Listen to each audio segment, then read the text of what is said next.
Well, happy Friday. Welcome. Oh, thank you. Thanks for having me. I love this out here. So I just want to say thank you for joining us in Verdicts and Vogue over Voove today. Happy Friday. Cheers. Happy Friday. And I didn't know that we would get this. Otherwise, I would have joined you much sooner.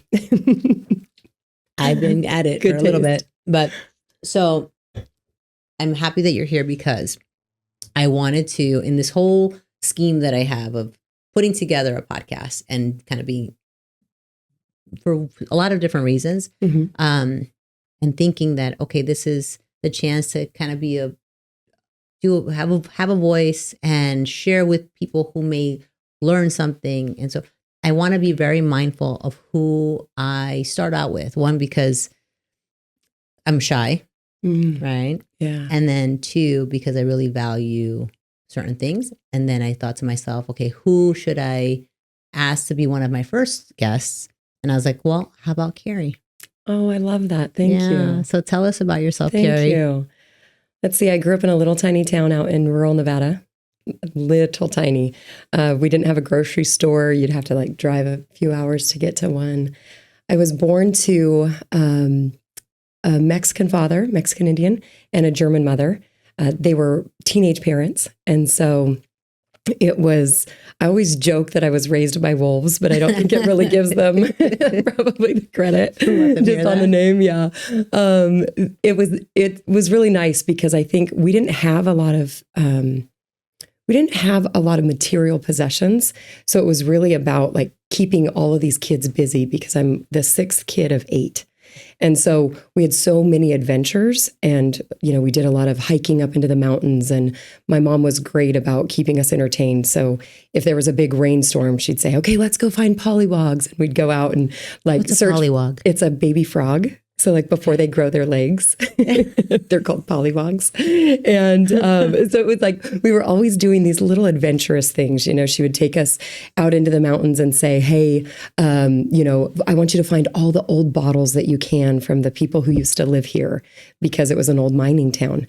So we had a lot of different things that kept us busy and I think just entertained. But what that bred in all of us kids is a lot of curiosity. Sure. And then because they had to make ends meet, they had their hands in a lot of different pots. My dad was a mechanic. And so he had the gas station and we also were in charge of the wrecker. So if somebody needed a tow truck or whatever, then, we would go get them off of the summit or wherever they broke down. Mm-hmm. Yeah. And then we also had like a ranch that my dad had grown up on. And so then we, had a lot of farm animals. And so I grew up in just those humble beginnings, which was perfect, but also with a lot of motivation that there was a lot that I could do. Mm-hmm. So then as I grew up and decided I kind of ventured into other areas. I worked in radio and TV. I worked in law enforcement where I got the chance to train law enforcement officers. There was like all these things that I did. You? Yeah. Were you also a beauty pageant winner? No, it's still on the internet. Yeah. I found it. Man, you go deep. So I will tell you in part of my research and preparing for today, because I wanted to be prepared. Yeah. Even though we are friends outside of here, yes. I wanted to make sure that I knew Kari Ramos. Okay. And so I did stalk you a little bit. Well, I'm sorry for whatever you found. It was all good. I mean, you've lived a super interesting life. And I'm a big fan of you. Thank you. But I also understand that you did some beauty pageants. I did. Yes. It actually started as a dare. I know. Yeah, that was definitely not my realm of things that I am comfortable in. I mean, that we've traveled together. It's like, I always joke that I need a woman around me to like mentor me through how to be a woman. So beauty pageants was really not the thing. But it was fun because it was a scholarship program. It's the Miss America program. And so I learned a lot of skills that I could take into other places, right? You interview, and so you have the ability to speak, and you get the chance to volunteer a lot. And that was really what hooked me in it. But you also, so you started off as a fluke. You actually ended up winning. Yeah. and your title. Surprisingly so, yeah. Won a couple different times. And that was really fun. I mean, it gave me the chance to like go back to Hoopeston, Illinois, where like all the Miss America runners up go, and you do like, these parades and all this funny stuff that's hysterical on one level, right? I mean, there's nothing normal about being in a swimsuit and a bikini, or like a swimsuit, bikini and heels on stage, right? Like there's nothing normal about that. But I have lifelong friends from across the country who are they're movers and shakers. They're involved in their communities. They care about deep issues. And that grew out of, meeting them on these, pageant stages. Well, I think there's also skills that you would have learned, because I know some of my jobs, which were either vitamin sales, working at Dunkin' Donuts, depending on tips, waitressing, bartending, they teach you people skills and communication skills, which I think are things that are not actually taught in law school. Oh, yeah. Law school would be the worst prep really on how to be a lawyer. Sure. Right? It teaches you how to think about the law, but most definitely not how to be a lawyer in any way. Absolutely. But those skills came from exactly what you're talking about, being a waitress, being a bartender. The Miss America stuff was really helpful for me, even just in learning that the way people view you will impact how they ask you for help. And that was really helpful because a lot of people need help, but maybe they see us as lawyers. They see us differently, so maybe they will say less in a room. Like I always remind my clients before a deposition, we're no smarter than you. When you get into a deposition, sometimes I see that my clients are really scared, and it's mostly because that's another lawyer or multiple lawyers on the other side. And so I always try to remind them, we just speak law. That's what we do. And so we're good at speaking that, just like you're a better Spanish speaker than I am. You speak cars better than I do. You speak, whatever it is that their thing is. Sure. But I think I learned that along the way, partially coming from, a town where we didn't have lawyers. We didn't even have law enforcement there. They would come from 90 miles away. And so that's a different way, I think, of learning how people see you. And so then when you go to, the Miss America side of things, where it's so dorky to even talk about. No, it's not dorky. I think it's great. But there were a lot of really good things that came of it, but you look at that and you go, I remember I wanted to be involved in this juvenile diabetes fundraiser that they had coming up. And I had called and said, hey, I'm willing to volunteer if you'll take me. They said, oh no, we're all full on volunteers. Sorry, contact us next year. I'm like, I really want to do this. So I thought, well, shoot, I'm just going to call him back and tell him that I'm a part of the program. So I called back and said, hey, I'm Miss Reno, and I saw that you guys were doing this, fundraiser. Can I join you? Oh my gosh, we would love that. Give me 1 second. Pretty soon they had a whole fundraiser set up on the side of it that, and you go, oh, okay. So sometimes having those things gives you access. Sure. And that's the kind of access that I want to give other people who may not have that. Of course. And I know that you also spent some time working in sex crimes, which is another part that, I think every part of us in our lives, every chapter has molded us to where we are. Yes. And has that been the same experience for you? Oh, for sure. For sure. I used to joke, like, little girls don't dream of, growing up to be a sex crimes advocate. Just not, like, that's not the dream they have. But I was fortunate enough to have let's see, how would I describe that? An unfortunate incident, right? Where I became a victim myself. And in that, I learned how important it is for people to believe you. Yes. And that for me changed the game on everything. And quite honestly, it is what drove me to law school. And I never would have gone. I always thought that law school was and I would say this when people would say, oh my gosh, you'd be a great lawyer. You should go to law school. And I would laugh and say, oh, that's for the smart people. You do not want me being a lawyer. And what I learned was actually that's not really true. That I didn't need that experience, but because I had that experience, it changed how I saw power and people in power. And I wouldn't take it back. Yeah. Like, I used to dream that I was that girl that I was before I was assaulted. I would say things like, I just want to be as fancy and like free as she was. I want to be as careless as she was, and less like worried about things or burdened. I wouldn't be that girl now if you paid me. I wouldn't want to be her while I was those things. I had a lot. I think I didn't realize I had a lot of naivety. What it gave me though, or the time since then, I think building out of that gave me a sense of strength. It gave me a sense of purpose. There is nothing that I can't handle now. Absolutely. And I know that because I made it through the emotional turmoil that came out of that. Yeah. And I think it's really important. So, and it's not really spoken about. Yeah. I know that being a victim, you take a victim mentality, make it into a hero mentality, right? Mm-hmm. So I was a victim too, as a little girl. Mm-hmm. And then having to deal with that whole thing. It molds you and changes you. But it also helps you understand and provide the empathy that's needed for every day, whether it's a client, whether you're talking to a hostile opposing counsel. It kind of molds in your perspective. So I mean. Oh, you're so right. And don't you think too that it gives you the skill to be able to really identify behaviors? Yes. Like I can read a person from across a room. I can see how their emotions shifted. That comes very naturally to me now.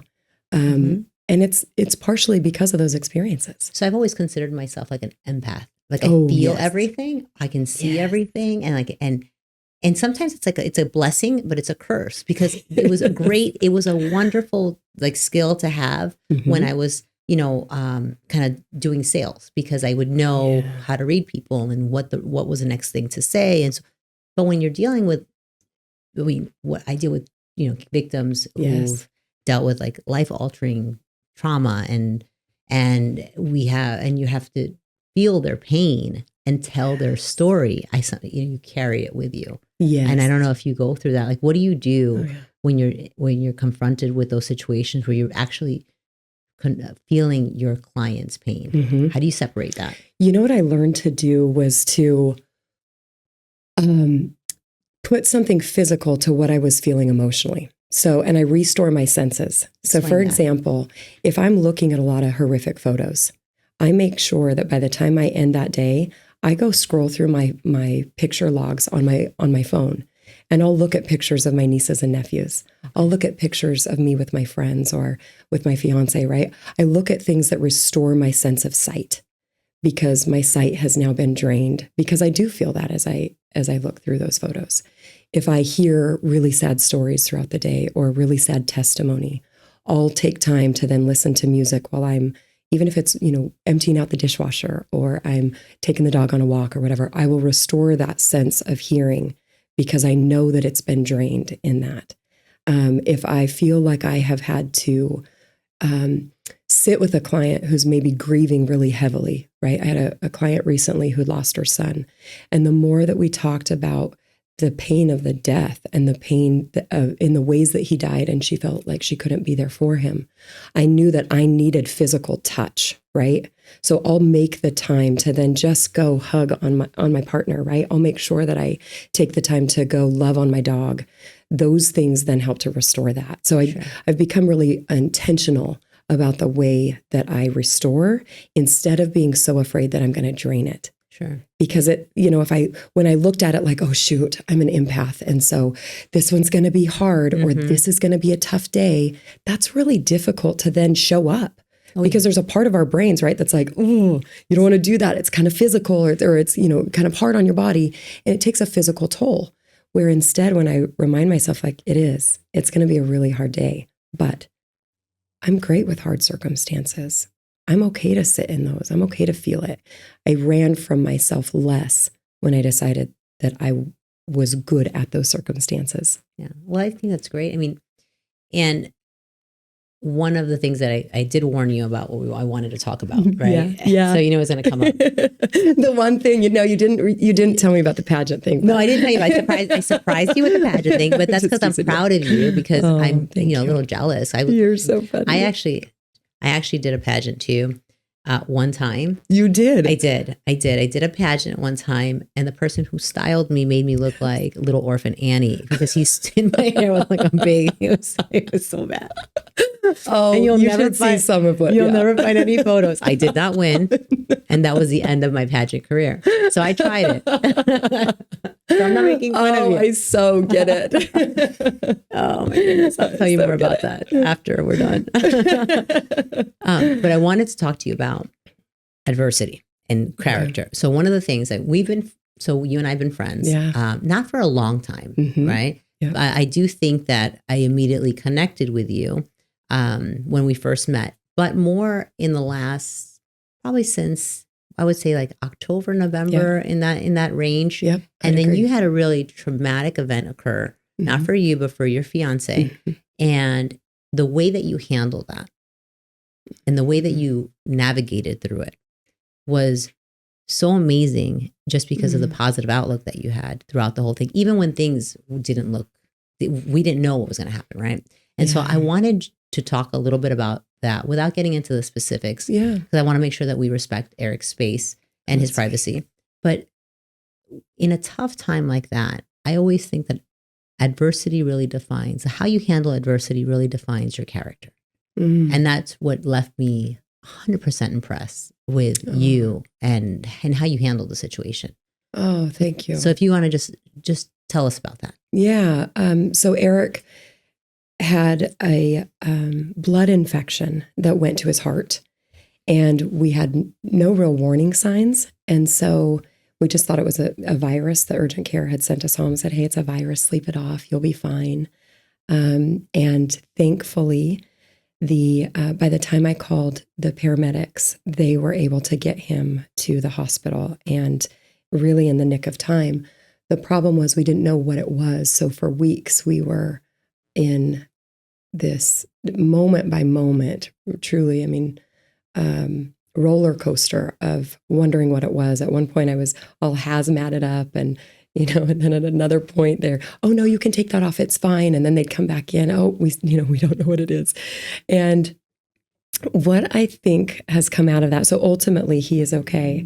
And he has probably been the one who's inspired me so much during this, because he's been able to learn to, re-walk and to feed himself now, bathe himself, and really return to a place where he will be just fine.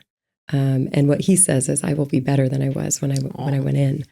And so it ended up with an open heart surgery, one valve replaced, one valve repaired, a hole in the back of the heart repaired, and then a pacemaker. And this is all for someone who, former athlete, incredibly healthy. He is always conscious about making sure that he goes to the gym when he doesn't want to, that he's building for longevity, that he's doing, he's so good about that. So to have this be what happens to him was, it was definitely a blindsided event for sure. But I think what came of that for me was, and I think the biggest lesson that I've taken away so far, I think each time it changes, right? Like every few weeks, I feel like I have another new lesson that pops up. But as of right now, and I think we've been out of the hospital, we were in there for almost 6 weeks in the ICU. And now I think we're out about a 6 week or 7 week mark. So it started right before Thanksgiving. Yes. We were hiking with Eva, my daughter. Yes. And that's when she said she wasn't feeling well. Yes. And then it kind of went there, and you were in the hospital through New Year's. Yep. Right? Yep, exactly. We got out the first week in January, I think. And or the beginning of the second. But I think what I've learned the most is that the times outside of the hard are where we're built. So I learned that from Eric, because he's the first person to get up in the morning and he goes out, gets a glass of water, and he thinks about what he's grateful for while he downs his first glass of water. Yeah. And he's always done that. And he does it quietly. We'd been together for a couple of years before I even found out that that's what he does. But he does that because he wants to nourish his body and he wants to take a minute to be thankful for everything that he has. And that, that seems great. It seems positive. It seems inspiring maybe for some on the random Tuesday. But where it matters is then in the hospital when here is a man who he's in so much pain. He is shaking. He has sweat just streaming down his face. And he's got, tears streaming because he's in so much pain. He's at that point, this will tell you just his level of resolve.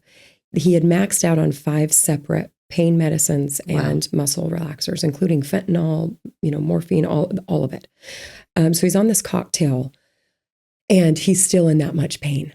And when I said, is there anything I could do to help? And he said, no, I just need to feel it so that I can really heal it. And this will help me build my pain tolerance. Yeah, because that's what you need to hear.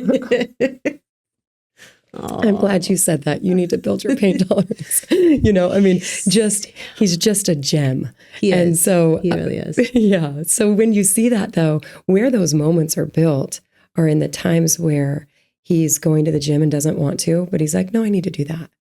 When he's, taking his gratitude water, and then the nurse walks in and he has the wherewithal even in that state to say, are you doing okay? It seems busy in here tonight, and that's the measure of a man, right? Yeah. And that's the measure of people, I think, when we are in hard circumstances. There was not one time that he treated anybody less than incredibly stellar. And he was so kind and compassionate. He paid so much attention to other people and what they were going through. And I would watch him and just think to myself, there's not a circumstance that changes who he is or what he expects of himself. Sure. And so I think that those are the things that I'm kind of gathering from it, is that it wasn't a decision to be made in the hospital. It wasn't, okay, I'm going to be good to people, or I'm going to make it. I'm going to live through this. And, and there was a time, and this, where we lost him. Yeah. And it was a scary time. Yeah. And he came back. They were able to bring him back with chest compressions and epinephrine. And I think to myself often that, he says that he was kind of given this moment where he could go back to sleep. He could keep resting. Are you giving me chills? Because I remember him telling me the story. Yes. Or he could fight to come back. Yeah. And I think about that because he had been through so much at that point. He'd already been intubated, on a ventilator, and through all these surgeries and all of these things. And he was so sick. He couldn't even sit up to 90 degrees. And he still had the will to come back. Yeah. That didn't build in that moment, right? That was all the small choices for his whole life, deciding that he'd do a little more, be a little more patient, be a little kinder, try a little harder. Those things mattered then, but we didn't know how much they mattered until then. So it builds character. It's like, you don't have to be the best person. You don't have to be the smartest person. You don't have to be the most athletic person. But I'll tell you, if you get there half an hour early every day, yes, and either practice or read, or that, it incrementally increases your chances of becoming better. Oh, and yeah. That's the thing. Integrity is doing what you need to do when no one is watching. Mm-hmm. And so I think that's, yes, sums up Eric. It is. He is the living proof of that. Yeah, absolutely. Yeah, absolutely. And it's neat too to know that you almost can't avoid getting better if you do those things. Sure. And I think you can take that through through all aspects, right? So through our lives as attorneys, mm-hmm. we have those same kind of options, right? Oh, how yes. we handle our caseload, and how we handle our life choices, and how we so yes, it's amazing to see how important those little incremental mm-hmm. Choices, like how how they affect our everyday lives. Oh yeah. It's interesting. Recently, I had this interaction with another attorney where we had agreed on a certain percentage that he would get out of a case and that I would. And when I went to sign the check, I thought that really doesn't honor how much he did here, right? Like, he really deserves more than that. And I reached out to him and said, I think you negotiated too low. I think you actually need to charge me more. He said, I've never had anyone make this phone call to me. But it's funny because when I see that, that was the right thing to do. Sure. Now, was there a moment where I'm like, do I really? I mean, I really could probably. He negotiated, right? You can think all of those thoughts, but what matters is doing the right thing. And I think of all of the times that people could have done that with me. Oh, absolutely. Right? Or the times that people didn't do it. And yeah, you remember those. That's exactly. Yeah. That is exactly. And it's neat too, because it changes the whole outcome of a story, right? It changes the, at another example where I worked later on a case that it wasn't my case. They needed help on it. And very last minute said, hey, can you help me to file this? I kind of screwed up, right? And so I did. And when I dove into it, it was a much bigger ordeal. And there was a lot to do.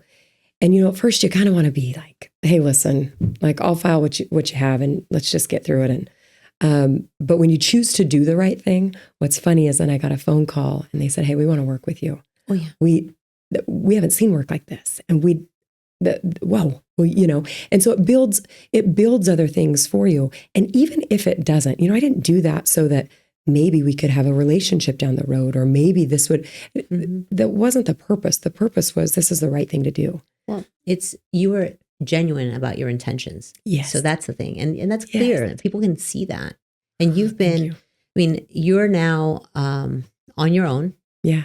Right. So you're on your own, and you have been extremely successful in the last, is it almost a year now? Just a touch over a year. Almost a year and a half. Yeah. So, and I think that's what it is, your relationship that you form along the way, because I've had those situations happen too, where I recently had a situation with an attorney who I served as local counsel.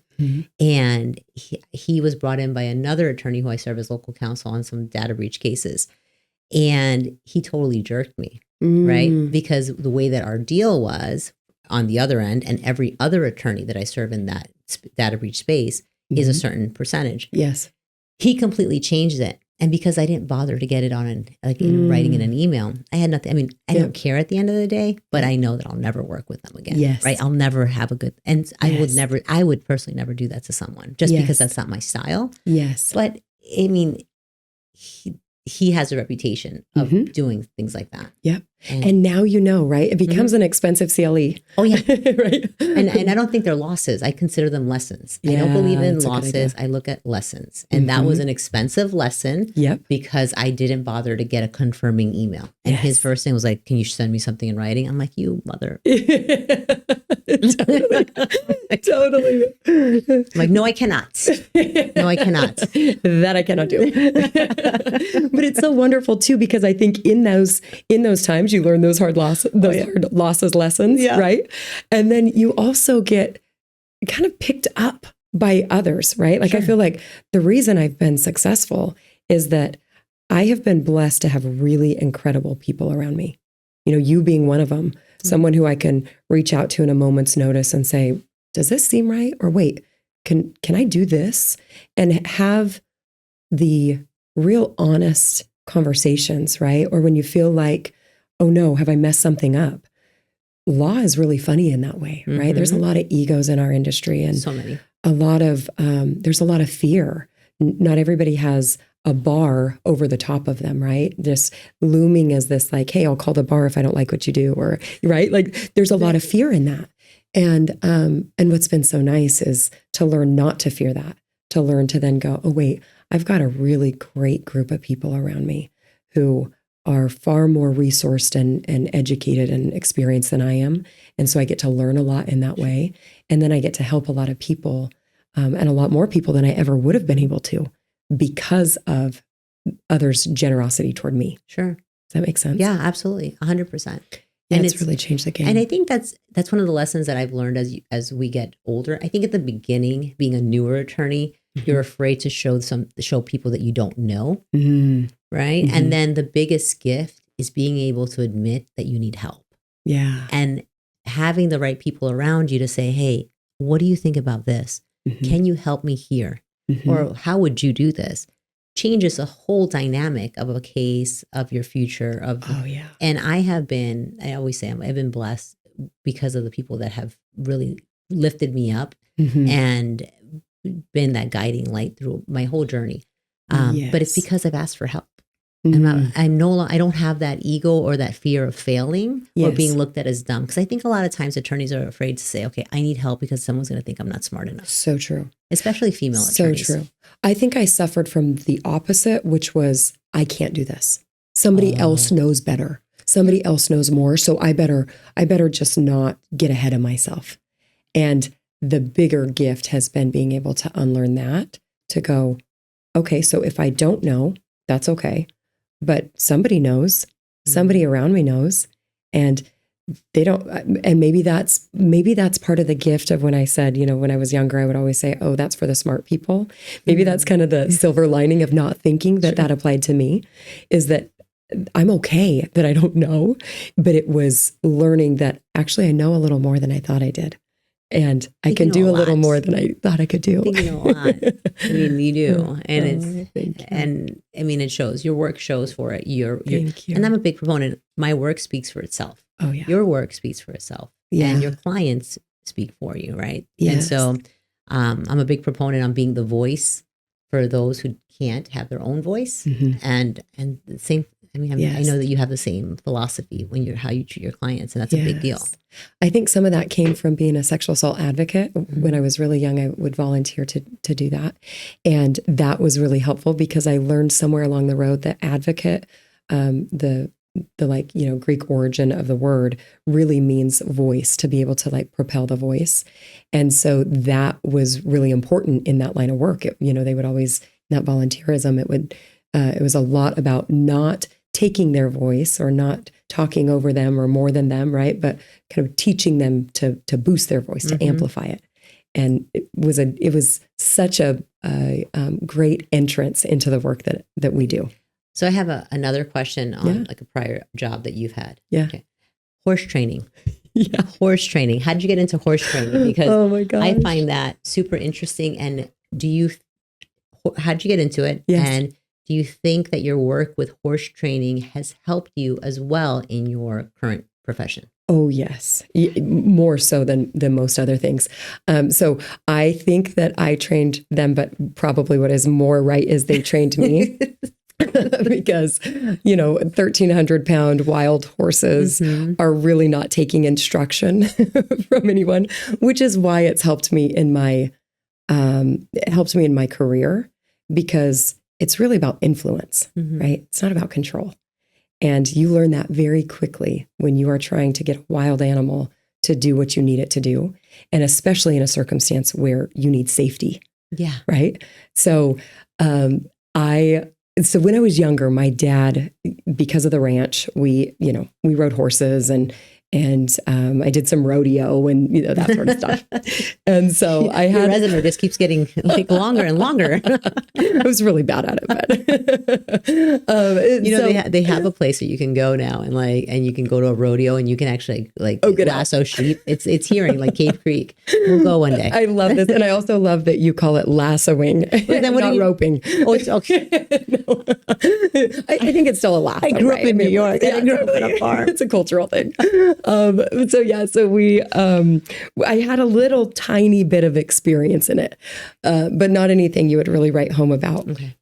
And then after law school, I decided to take a road trip and get in an RV and hike the national parks and national forests from Texas up to Alaska. And mostly because I did not want to end up being like the attorneys that I had been exposed to. Because in law school, we're all a bunch of little weirdos. It is like a petri dish of weirdos. And I mean this in the kindest way possible, but we all have our quirks. For sure. Yes. You take people who've been at either the tops of their classes or told that they were great writers or whatever, and then you put them into this environment where they compete. And they're all great writers, and they've all been at the top of their class. And they've all been there, right? And you're all competing for the top grades because it's all scaled. Exactly. Yeah. And so then you kind of say, go, and you see what they do. Yeah. And so being in that environment was interesting for me. I was like, why are people acting like this? And so getting out and getting into papers nature. from textbooks. So you wouldn't have it. Ripping papers from library books. And all that nonsense. Throwing the books away right before finals. Yeah. Really odd behavior for grown people. And so it was so refreshing to get into an RV and zero roadmap, right? I did not plan. I mean, kind of like recently when we were in California and you said, oh, could you believe when you checked the weather that I didn't check the weather. I checked the weather. It was raining the whole time. Both of us were freezing our butts off. Yes. I remember that. So, it was a really spontaneous trip. I would just get to kind of the forks in the road and go left or right, or, oh, that town sounds cool. Then take off there. Well, one of the things that was happening on this road trip was a wild horse auction. And I'm like, I've always wanted wild horses. I think that's a great idea. Great idea having no home, having no place to put said horses. But I thought it was a great idea. And often... How many did you get? Well, 2. Did you put them in the RV with you? Close, but no. And even funnier, I lied on my application to the federal government, which I'm sure. Don't say that. Yeah. We're going to come. You did not. I mean, listen, I think they had to have known. I showed up in my Ugg boots and yoga pants. They knew that I was not coming from a ranch. They knew that my little stick-drawn, barn saying, yeah, it looks like this. I called it a horse port. Because I was like, what are those little things called? It's called a lean-to, that you have kind of like a half shed that horses can get under if they need shelter, really, which wild horses don't need shelter. They're out in the wild all the time. They don't need this. But I thought when they said, like, what accommodations do you have for your horses? I thought, well, certainly they're going to think about shelter. So I need to make a tent. So I need a tent. I need a carport. And then I was like, a horse port. What would I call that? And so I labeled it horse port. So I think they're fully aware that it was not very truthful. But for whatever reason, they gave the paddles to be able to purchase. And so, you auction off these horses. Well, I end up with 2 of them and then go, oh gosh, I didn't think about this. Everybody is here leaving with their horses. I thought you'd auction them off, and surely because it was held at a prison where the inmates had started the horses. And I thought, well, surely they're going to have to do something with them. I don't know what I thought they were going to have to do, but kind of end the course. And no, they were waiting for you to come get your horses. How'd you get them home? I went to a local feed store. So I told the prison guards, I said, oh my gosh, I did not think that you guys would have any horses worth buying here today. I thought this would be just kind of... Did you say it just like that? Yeah. Like, hey. I didn't know that you guys would do such a great job here. So I'm going to have to go home and get my horse trailer. And I'm thinking, where is that going to be? Oh, and so how long can you hold the horses? They're like, well, how long do you need? And I'm like, well, I'm not sure, but I will call you. I will find out if I can get there and get back today, that'll be great. And so then I went to the first place that I could think of that would have a horse trailer. And that was a feed store where they sell, vaccines and halters and whatever. And so I went there and I walked the aisles until I saw a very nice man who I was sure he probably had one of the horse trailers out front. And I said, hey, I did something kind of silly and I want to know if you would help me. And he was like, what is that? And so I tell him, and he's like, you got 2 horses and do you have a truck? I'm like, I don't have that either. I have an RV. I have an RV. Miss Ramos, I am so impressed with you right now. Well, here's what was great. He knew far more than I did. He said, well, what's interesting is you chose this feed store, and the man who owns this, his wife trains wild horses. And so she might actually help. And so I went back and I knocked on the little guy's office and said, hey, would you have any desire to help me go get these horses and learn to train them? And he said, well, let me call my wife. She's probably as crazy as you are. And so this will help. And so we picked up these horses and I boarded them at her house, and I would go there every day and she would teach me how to train them. And it worked out. Then I called my brother, who was 3 years older than me, and I said, hey, I remember telling you that I wanted horses, and you told me to go get some old horses, some old trail horses, maybe 20 years or so where they only have a few years left, but they'll be nice and gentle. Go get one of those. I said, do you remember when you told me that? And he said, I do. And I still think that that's true. I said, awesome. Well, I don't want you to think that I don't listen to what you say, but I didn't listen here. I have 2 young horses, which are the more dangerous ones. They're about 2 years old. I bought 2 wild horses. And he said, are you suicidal? You stay away from those horses until I can get to you. And so, yeah, that's how it started. And all because you asked for help. You got those horses home. Yes. Got them home. And it ended up turning into a whole nother passion. I ended up, getting a ranch and doing all these things in order to support it. But it was legitimately putting the cart before the horse to do it. But it worked. And that was the thing. There was, it wasn't like I said, oh my gosh, I cannot believe I got myself here. There were moments of that, like, oh, Kari, you sure did it. You did it in here. But it was fun. Sounds fun. Yeah. And the other thing was you learn that you don't have to have all the answers before you do it. And I knew for sure I would never actually make that happen if I didn't start before I was ready. I needed to just do it. That's a great point. And then it all works itself out. That's a wonderful point because a lot of times I always say paralysis by analysis, where we think about every single possibility of what can go wrong. Yes. And then we end up doing nothing. And by the time that we're ready to move, that ship has already sailed. Oh, for sure. So, yes. It's that perfection, right? That'll hold you back forever. Yeah. It's like that little nagging voice. Yes. Where I'm like, everybody starts somewhere. Yeah. And so why not here? Well, I appreciate you being here. I have one last question for you. Okay. Before we wrap it up. Okay. If you could give any advice to Kari 10 years ago, what would that advice be? Do it before you're ready. That's what it would be. It would be to just make the decision to say yes, and you'll figure it out on the way. Wonderful. Well, I thank you for being here with me. Thank you. Thanks for having me. I'm so happy you're doing this. You're the perfect host. Thank you. Yes. Here, cheers. Cheers.